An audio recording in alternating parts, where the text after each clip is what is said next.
Good morning. We'll go to somewhere nice. Is this somewhere nice?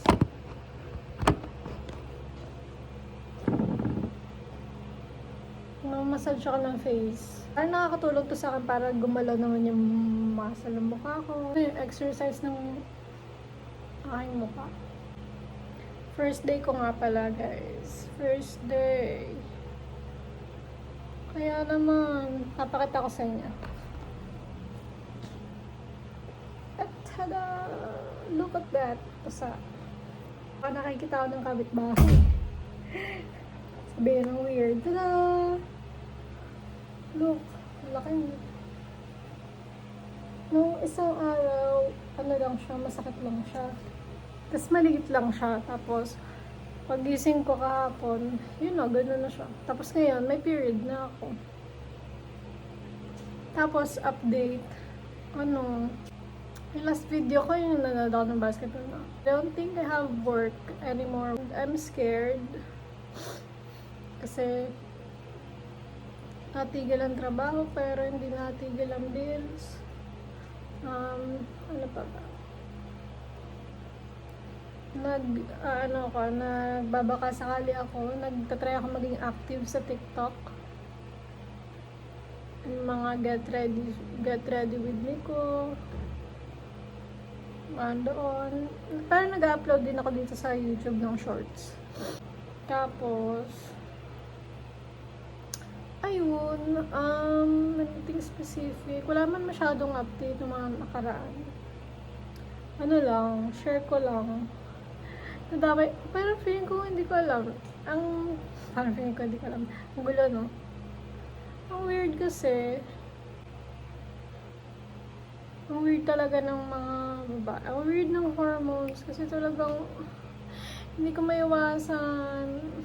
Inaway ko na naman si Kim. Inaway ko siya dahil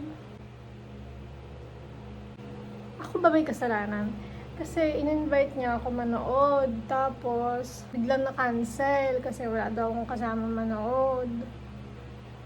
Tapos, nagyaya ako ng date. Sabi ko, date na lang kami. Tapos, sabi niya, baka pagod na ako noon. Alam yun, ang point ko is, in-invite mo ako, tapos ka-cancel naman ganun dahil sa ganung reason. Ako pwede manood mag-isa. Gusto ko kasi talaga manood. Wala lang, gusto ko lang talaga manood ng araw na yun. Tapos yun, bago yun, nagsabi ako sa kanya, magpapasama ako sa kanya. Hindi na ako nagpasama sa kanya dito sa lakad ko. Diba? So, naramdaman niya kaya na yung pakaramdam ko na in-invite ka tapos biglang kinancel. Ayun. Tapos ayun, hindi ko siya masyadong sinasagot. Hindi ako nag-text, hindi ako nagre-reply sa kanya. Ano yun, feeling ko din, hormones yun. Kasi nga, magkakaroon na ako. So, nandun ako sa phase na super irritable na ako. Baka ako lang to. Kailangan ko ng atensyon. Alam mo yun, kailangan ko ng care. Tapos kung ano na yung naiisip mo, tapos parang ang drama na ng naiisip mo, tapos bigla ka lang iiyak, tapos masasad. Alam mo, so far, wala pang isang buwan na hindi ako nagiging ganito. So, siguro nga, part nga talaga yun ng hormones. Talagang ganun talaga. Talagang nagkataon lang din na, oh my gosh, magkakaroon na ako. So, you better, double your effort na maging caring. Kaya nga hindi ko magets yung mga long distance. Paano yung pag ganun? Hindi mo mararamdaman yun, di ba? Ako talagang, kung nandiyan siya sa tabi mo, gusto ko yun eh. Gusto ko yung nandiyan siya sa tabi mo. Bakit ba na-angle ako? Yan. Better? Better. Gusto ko yung nandiyan siya sa tabi ko. Kita ko siya. Naamoy ko siya. Weird. Sunday, tas Monday, Tuesday. Medyo okay na ako. nagre-reply na ako sa kanya ng kagabi. Alam niyo ba, mag-ano na kami, anniversary na kami. Yung mga anniversary greetings nyo dyan, let me know in the comments. First anniversary, first time ko na magkaroon ng anniversary. Siya naman, nagka-jowa naman siya. Tapos parang, ayun, naging isip ko na ayoko na manood. Tampo na ako noon. Bilis magtampo kapag yung mga ganong face, yung magkakaroon ka na. Nag-iinarte lang ba ako? Nakakainis ba ako? Nakakainis pa yun? Hindi ko alam. Pero kasi sa akin, yung nararamdaman ko eh.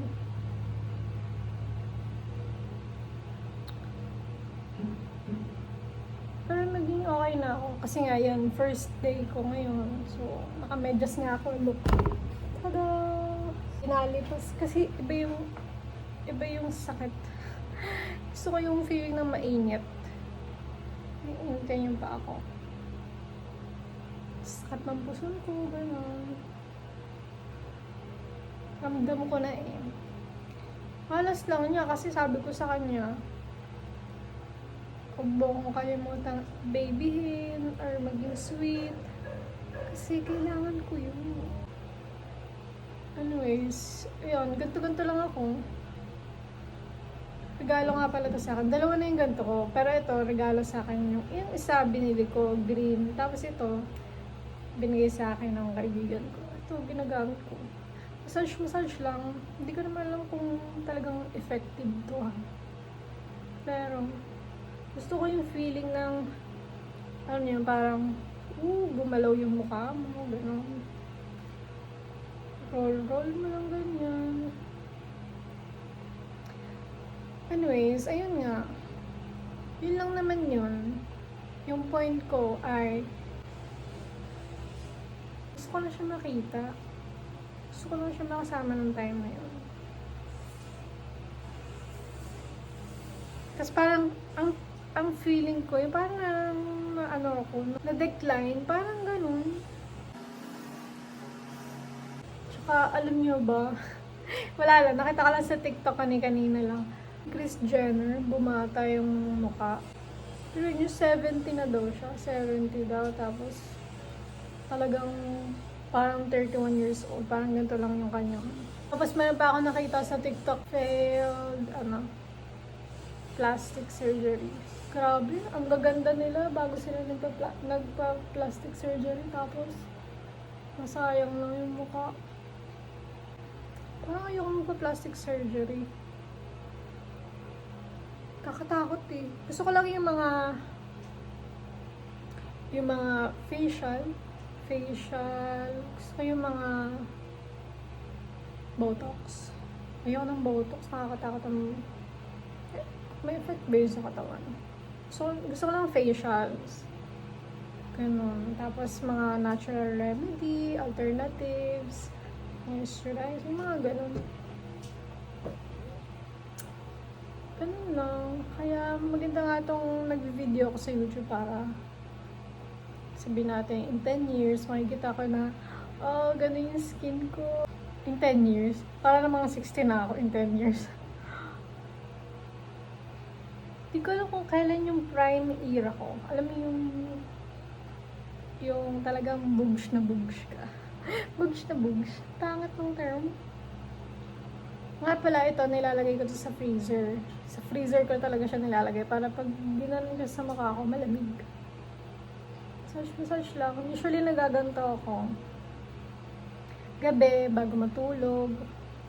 Tapos umaga, tulad ngayon. Ayun, ganyan lang. Natantaran ko lang siya kapag okay na ako. 15 minutes na ako nagaganto. Magbibideo muna ako ng TikTok, guys. Okay?